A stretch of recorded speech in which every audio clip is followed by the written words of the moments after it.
thought it would be good to have a couple of stories for you, very short stories about birds. Except, well, are they really about birds?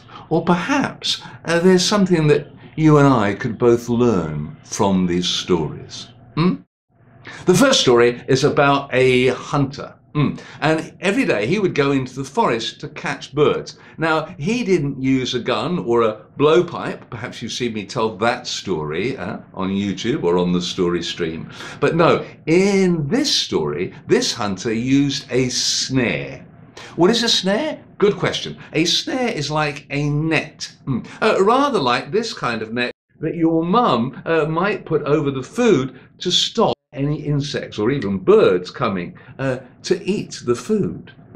But whereas this one, you saw how I pulled it up to open up, a snare would work the other way. It would be hanging high up in the trees, and then the birds would come and they would dislodge a stick that held it up, and the net would fall down and would trap all the birds. And that's exactly what happened. And the hunter was really happy because he'd caught so many birds that were flapping around inside the net.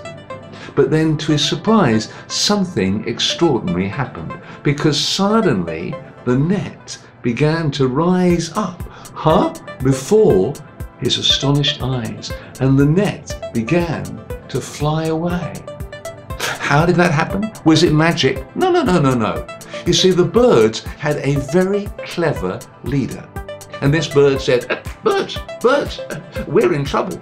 We need to work together. If we all flap our wings at the same time and we all flap in the same direction, then we'll be able, by the strength, there's so many of us, that we'll be able to lift this net, and then we'll be able to fly away and escape. And sure enough, that's what the birds did. They all flapped their wings at the same time, and they all rose up. And the leader said, this way, and they all tilted their wings, and they began to beat their wings, and sure enough, they flew, away. And the hunter looked with astonishment. Did he give up? No. He began to give chase. But of course, trying to go through the forest, it was much slower for him because the birds were high and they were flying to the west. And people saw him and said, what's the point? You'll never catch those birds. They fly much faster than you. And the hunter said, I know, but I think I can catch them. And he carried on chasing after them. And later on in the day, the birds, who had been working so well together and flying in the same direction, then they began to think they were hungry. They wanted to go back to their nest. And when they did that, well, there was a bird in this corner and he wanted to fly that way. And there was a bird in this corner and he wanted to fly that way. And there was a bird back here who wanted to go this way. And there was another bird over here that wanted to go this way. And when the birds stopped working together, then they didn't have the strength to keep that net up in the air, and oh dear me, the net came down and the birds were trapped. And because they were only thinking about getting home, they didn't listen to their leader. And they didn't work together. And the hunter came, and when he came, he put his hand inside and he caught a bird and he put it in the pouch that he brought. And he, one by one, he caught all the birds. And the next day he took them to the market to sell. So you see, sometimes it really is a good idea to work together in order for us to be able to achieve what we want to achieve. I've got another story for you here, and I'm going to begin by asking you a question. Have you heard of this saying, birds of a feather flock together? Well, what does that mean? Oh, good question. It means that birds like geese, for example, will all gather together and form a big flock. They do that for protection. And the ducks will form a flock somewhere else, and the crows and the different birds will all get together. But this story comes from a time, a long time ago, when birds did not get along. Hello. Do you know what I am? I'm an owl. Yes, an owl. People say that I'm very wise. And one day, on my branch, there came, squawk! Hello, do you know what I am?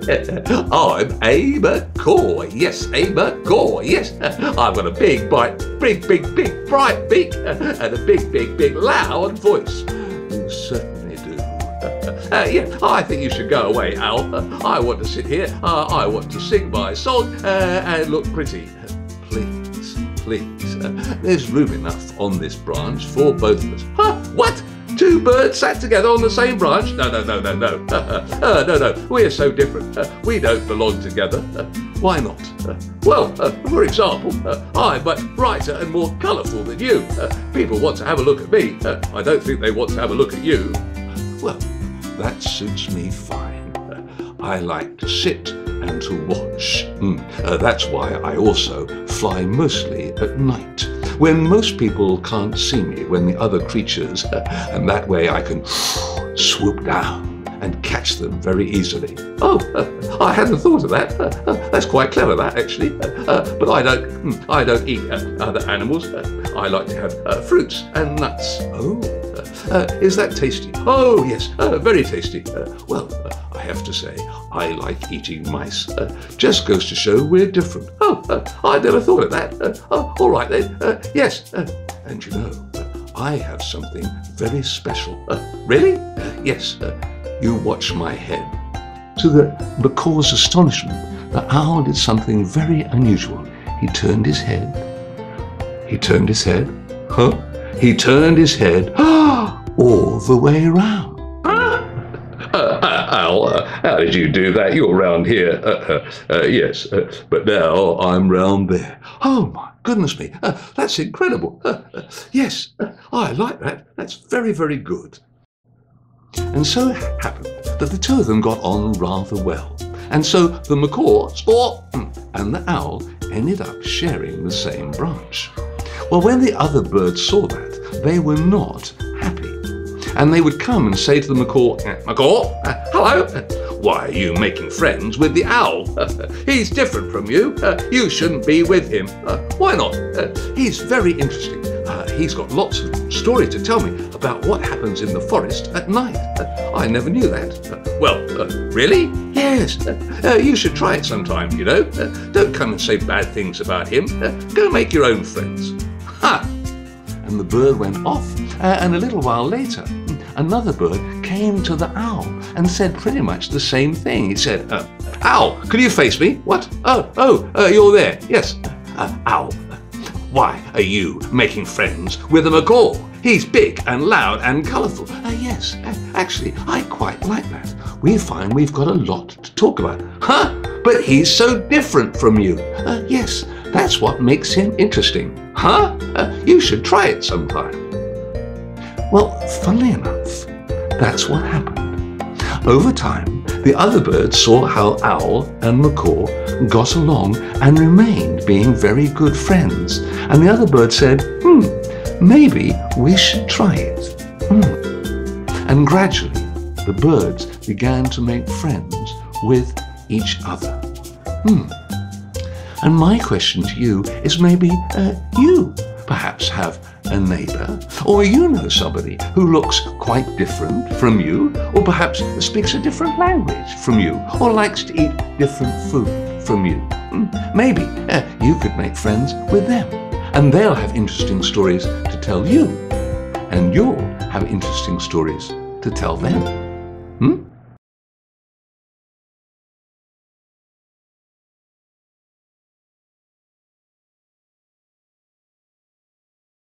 This is a story from Russia, and it's about a boy, and one day he came out to play, and he had with him, because it was a nice windy day, a kite. And the kite began, as he played on the string, the kite began to soar high, high up into the sky. And the kite was so happy because he saw high above, in the clouds almost, and he was so excited he could see so far. But then, as he looked down, what did he see? But there was a little butterfly. And the kite looked down on the butterfly and he said, "Ha, ha, butterfly, you're so small. Look at me, so high in the sky." And the butterfly thought, what a loud and rather rude person to make little remarks about me. And the kite was annoyed that the butterfly hadn't replied and said, "Hey, butterfly, don't you wish you could be like me and soar so high, high, high in the sky? That would be so much more fun than being stuck low down like the ground like you." Well, yes, it's true. It's true, kite. You can fly much, much higher than me. But you know, I like being a butterfly, free to fly wherever I want and to hover around these such fragrant flowers. But you see, you need the wind, and you're tied with a string. So really, you're not so free as me, are you? Oh, said the kite. Oh yes, I hadn't thought of that.